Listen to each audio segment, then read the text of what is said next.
Hi everyone, welcome back. We've got a brand new story to share with you, so let's begin. My name is Kevin. If you've ever been in one of those relationships where you're constantly wondering what mood your partner will be in today, or if they'll actually respond to your text this time, this story is going to feel familiar.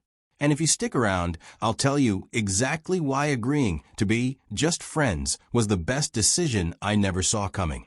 So let me take you back to where this all started going wrong. Barbara and I had been dating for about 8 months when I first noticed that when we had what I thought was a normal disagreement, maybe I'd made plans with my friends without checking with her first or some other small thing instead of talking it through like most people do, she'd just give me cold shoulders.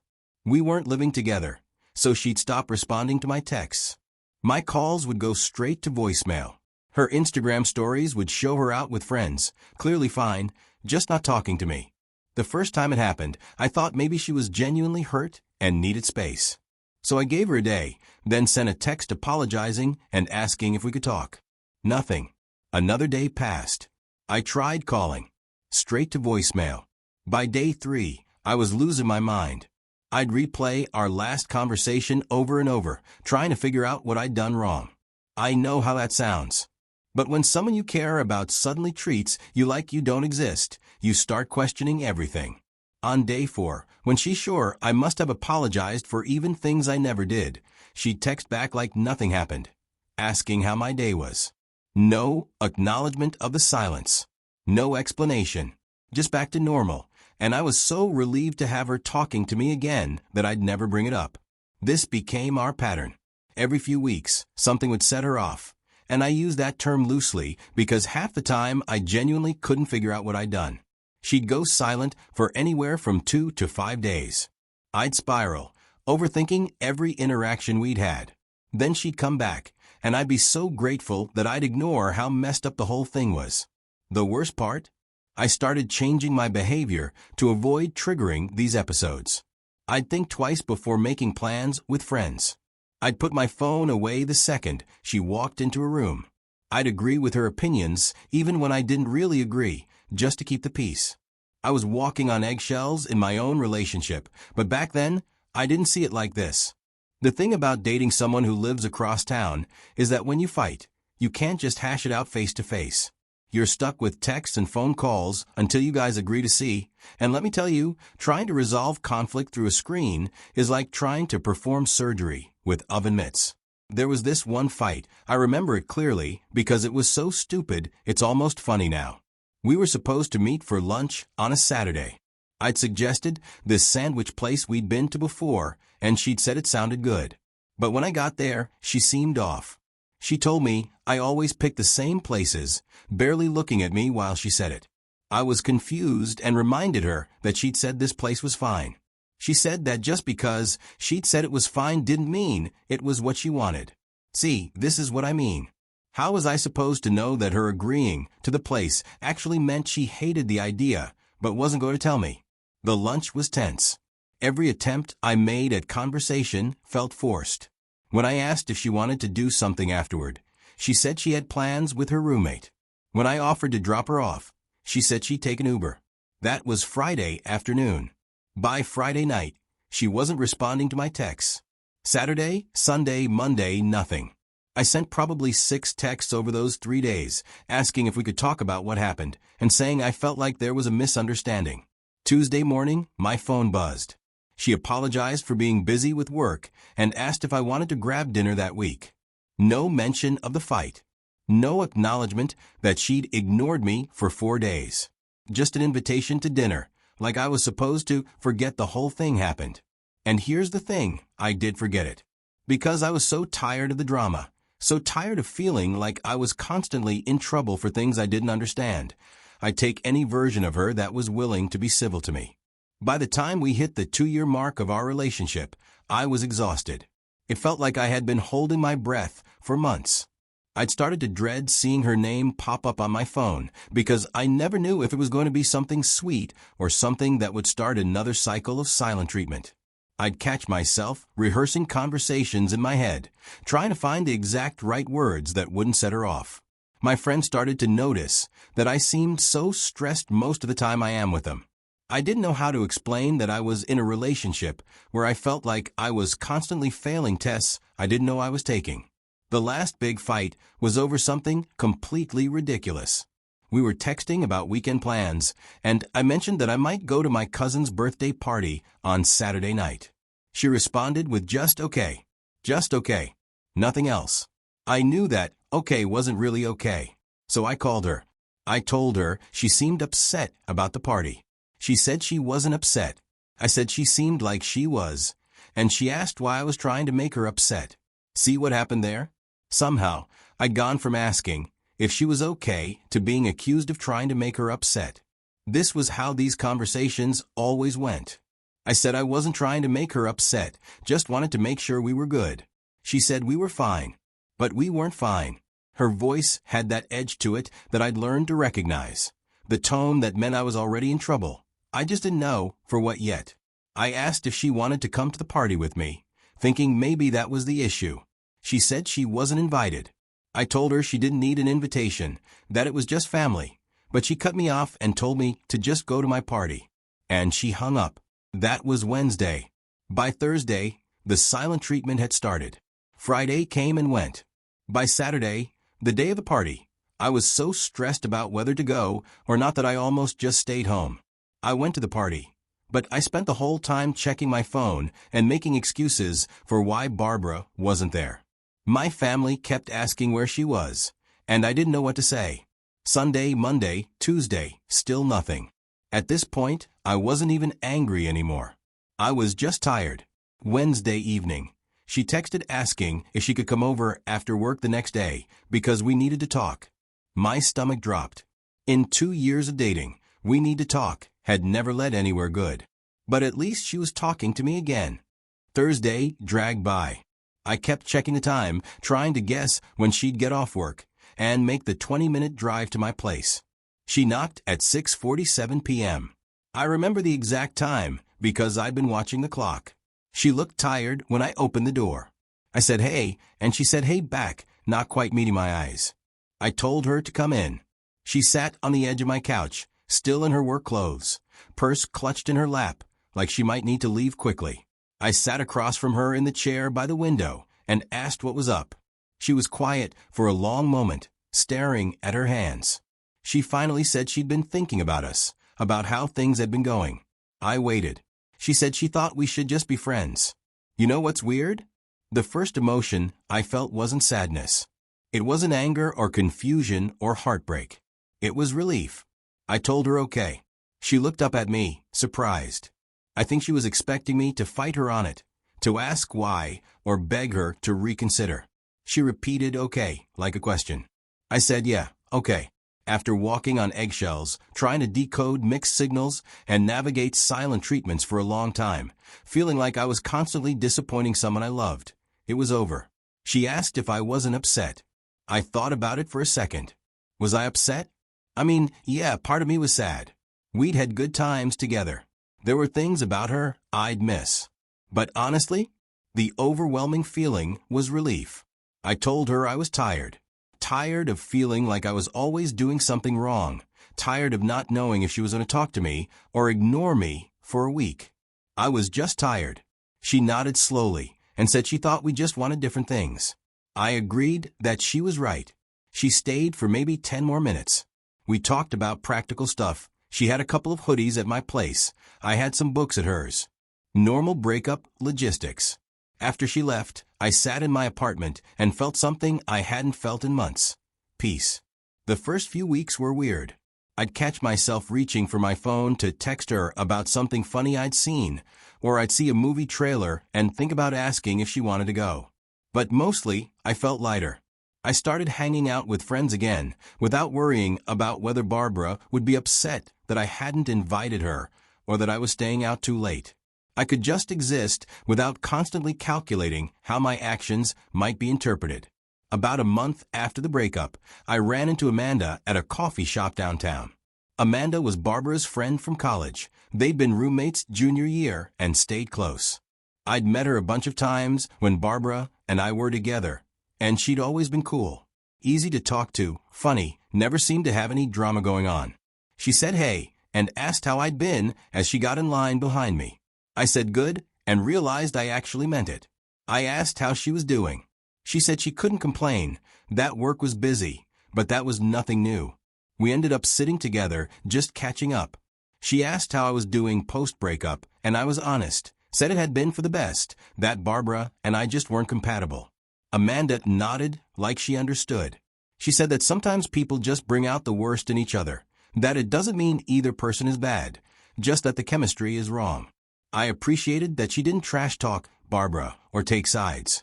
Just acknowledged that relationships are complicated. We talked for about an hour.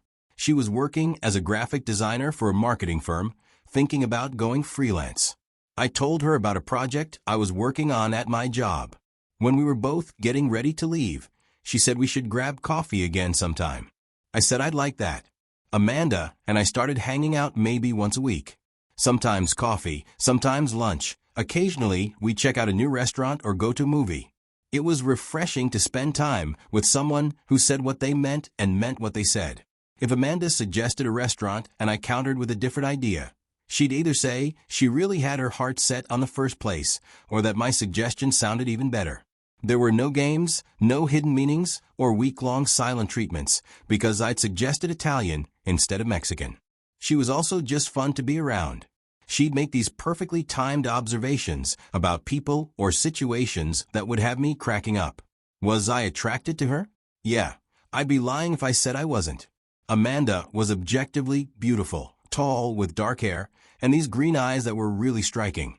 But I wasn't looking to jump into anything serious, and she seemed to be on the same page. We were just two people who enjoyed each other's company when we spent time together.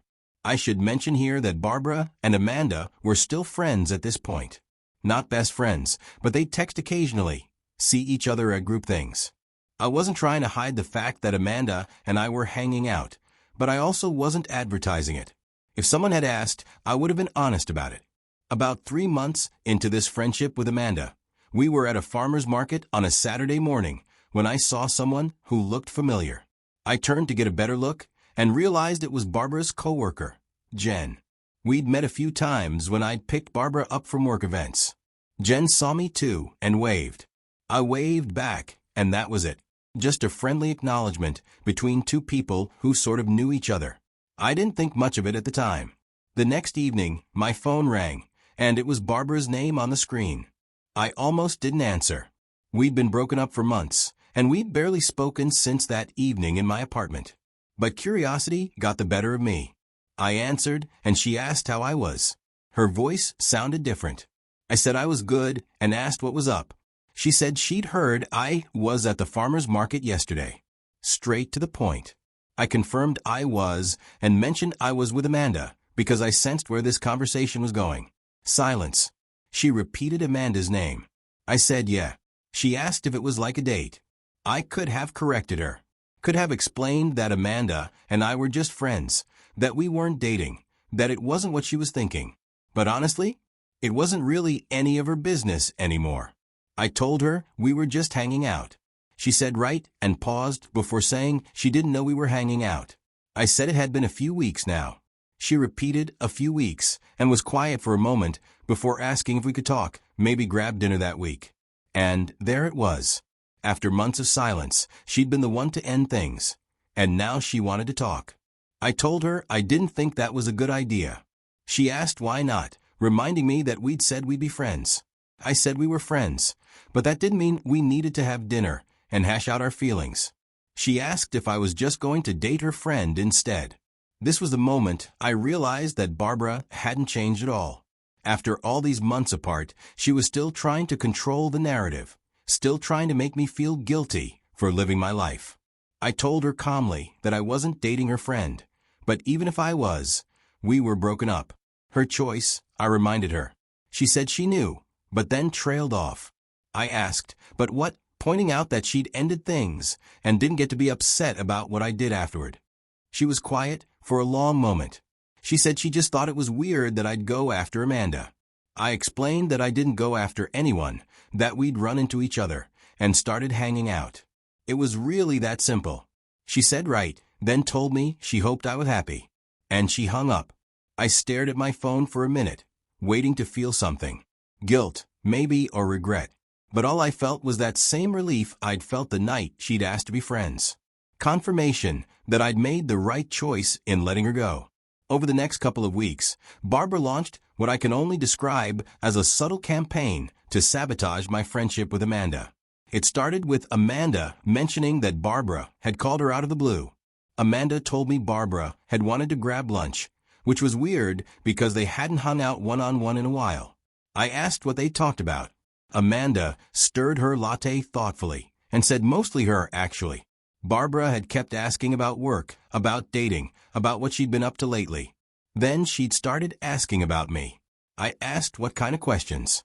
Amanda said Barbara had asked whether we were dating, how often we hung out, and whether I'd mentioned her. Amanda told me she'd said we were friends, and that I seemed to be doing well. Barbara hadn't seemed happy about that. A few days later, Amanda mentioned another conversation. Amanda said Barbara had texted her about some party the following weekend, but then spent most of the conversation telling her how we'd broken up. I asked what she'd said. Amanda said Barbara had told her I'd been controlling, that I didn't like her having male friends, that I'd get jealous whenever she talked to other guys. I want to be clear here, none of that was true. Barbara had plenty of male friends, and I'd never had an issue with any of them. If anything, I'd been the one trying to make more friends, and she'd been the one who'd get weird about me hanging out with people. Amanda continued, saying Barbara had also claimed I'd been trying to get back together, that I'd been calling and texting her constantly. I pulled out my phone and showed Amanda my message history with Barbara. The last text I'd sent was 3 months ago, right after our breakup, confirming when I could drop off her stuff.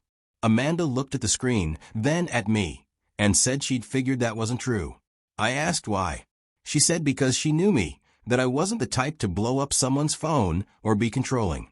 And honestly, the way Barbara had been talking about it felt rehearsed, like she'd practiced what she was going to say. This went on for about 2 weeks. Barbara would find excuses to text Amanda, and every conversation would somehow circle back to me and how terrible I was as a boyfriend. How I was probably just using Amanda to make her jealous. How Amanda should be careful because I was on the rebound and not really interested in genuine friendship.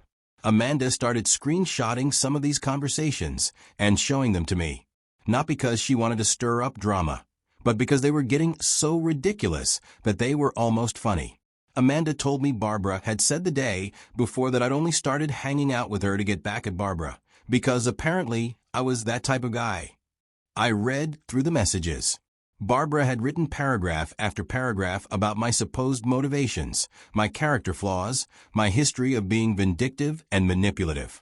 I told Amanda that what was crazy was that 8 months ago, I would have been devastated that Barbara was saying this stuff about me. I would have called her crying, begging her to stop, trying to prove that I wasn't those things. Amanda asked what about now. I said now I was just grateful that Barbara was showing her exactly who she was. Amanda smiled and said Barbara wasn't really selling herself very well. It should have ended there. Barbara had made her play, it hadn't worked, and that should have been that. But life has a way of making things messier than you expect. I would later find out something about a month later about my ex, Barbara. I was at my friend's birthday party when I ran into some mutual friends of Barbara and me. We were never that close, but we'd always gotten along fine. The first thing one of them asked me was where Barbara was. When I mentioned we weren't together anymore, they acted like they were just finding out. We had a few conversations. Then I went to join a different set of guys at the party. The party moved on just fine. It was the next day that I got a call from a number I had never really saved. He introduced himself as one of the mutual friends I had met the previous day. We got talking. He asked if I felt bad about losing Barbara, and I said I wasn't happy that I spent 2 years of my life for nothing. He encouraged me to be happy because even while we were together, Barbara was never faithful to me. The friend would go on to tell me how Barbara was in another relationship and ended mine when she felt the other one was getting serious. He added that things didn't work out for her and the other guy months after our relationship ended. I was speechless with this revelation. The friend said I should be happy that it ended because Barbara was not worth the effort I had put in to make her happy. I thanked him for sharing this with me, and we ended the conversation. This was something I'd suspected but never wanted to admit. Barbara hadn't asked to be friends because she thought we were incompatible. She'd asked to be friends because she had someone else lined up and wanted to keep me as a backup plan. I was not happy, exactly, but not devastated either. Just clear. I began asking more people who had access to Barbara questions about her life lately, and a lot of things started making sense. Barbara's anger about my hanging out with Amanda wasn't about jealousy or hurt feelings. It was about control. She'd ended our relationship, expecting me to sit around waiting for her to decide if she wanted me back. When her thing with her other relationship didn't work out, and she saw that I was moving on, she panicked. The phone call asking me to dinner, that was her trying to reel me back in. The campaign against me with Amanda, that was her trying to sabotage any connection I might make, so I'd be available for her to come back.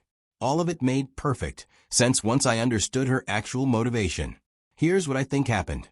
Barbara had been invested in her other relationship for a while, but she didn't want to risk losing me until she knew for sure that things would work out with him. So she asked to be friends, which really meant stay available while I see if I can do better. When the other relationship didn't work out, she tried to come back. When I didn't take the bait, she tried to eliminate any other options I might have developed. It was calculating and manipulative, but it was also very human. People do messy, selfish things when they're scared of being alone. When I told Amanda what I'd learned, her reaction was exactly what I'd come to expect from her. Direct and honest. She said that made so much sense that she'd been wondering why Barbara was so invested in convincing her I was terrible. Like, if we were really just friends and she was happy, why would she care who I was hanging out with? I asked what she thought about all of it. Amanda was quiet for a moment, then said she thought Barbara probably wasn't a bad person, but she was definitely not ready to be in a healthy relationship with anyone. And she thought I'd dodged a bullet. I asked if she had any regrets about getting caught in the middle of all this drama. She asked if I was kidding, saying this had been way more entertaining than anything on Netflix. That was Amanda. She could find humor in almost any situation without being mean about it. She continued, saying Barbara had kind of done us a favor. I asked how so. She said all Barbara's attempts to convince her I was terrible had just made it more obvious that I wasn't. I mean, if the worst things she could come up with were lies, that was actually a pretty good character reference. Looking back on the whole situation, I learned some things about relationships that I wish I'd understood earlier. First, when someone shows you who they are, believe them the first time. Barbara showed me who she was during our first fight, when she disappeared for 4 days instead of having a conversation. I chose to believe her explanations and excuses instead of trusting what I'd observed with my own eyes. Second, healthy relationships don't require you to constantly manage another person's emotions. With Barbara, I was always calculating how my actions might affect her mood, what might set her off, how I could prevent the next silent treatment. With Amanda, I could just be myself and trust that if something bothered her, she'd tell me directly. Third, sometimes the best thing someone can do for you is leave your life. I spent 2 years trying to make things work with Barbara, and I was miserable. She ended things, and within a few months, I was happier than I'd been in ages. Fourth, people who try to control your other relationships are showing you something important about themselves. Barbara's attempts to sabotage my friendship with Amanda weren't about protecting me or Amanda. They were about maintaining control over my options. And finally, I learned that agreeing to be just friends with someone can be the smartest thing you ever do, even when it's for reasons you don't understand at the time. So where are things now? Barbara and I don't talk. We're not enemies, but we're not friends either. We're just two people who used to date and have moved on with our lives. Amanda and I are still friends. We hang out, we text, we grab coffee when we're both free. Nothing romantic has happened between us yet, but if it does, that's okay.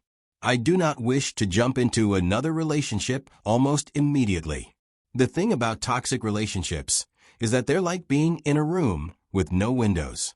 You don't realize how much you need fresh air until you finally step outside. Being with Barbara felt normal because it was all I knew. But spending time with Amanda having conversations without hidden meanings, making plans without drama, just existing without constantly bracing for the next emotional landmine. Showed me what I'd been missing. I'm not saying Amanda is perfect or that our friendship is some kind of fairy tale. Real life doesn't work that way. But it is honest and straightforward and peaceful, and after a relationship of chaos, that feels revolutionary. If you're in a relationship where you're constantly walking on eggshells, where you never know what version of your partner you're going to get, where simple conversations feel like navigating a minefield, pay attention to that feeling. It's your instincts telling you something important. Don't ignore red flags because you love someone. Don't stay in situations that make you smaller because you're hoping the other person will change. And definitely don't let anyone convince you that drama equals passion or that fighting means you care. Barbara probably thought she was being strategic when she asked to be friends while exploring other options.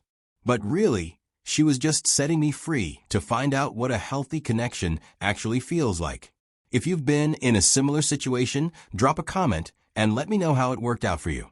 And if you're currently in one of these toxic cycles, maybe it's time to ask yourself what you're really holding on to and whether it's worth it. Hit like if this story resonated with you, subscribe for more. Thank you for watching.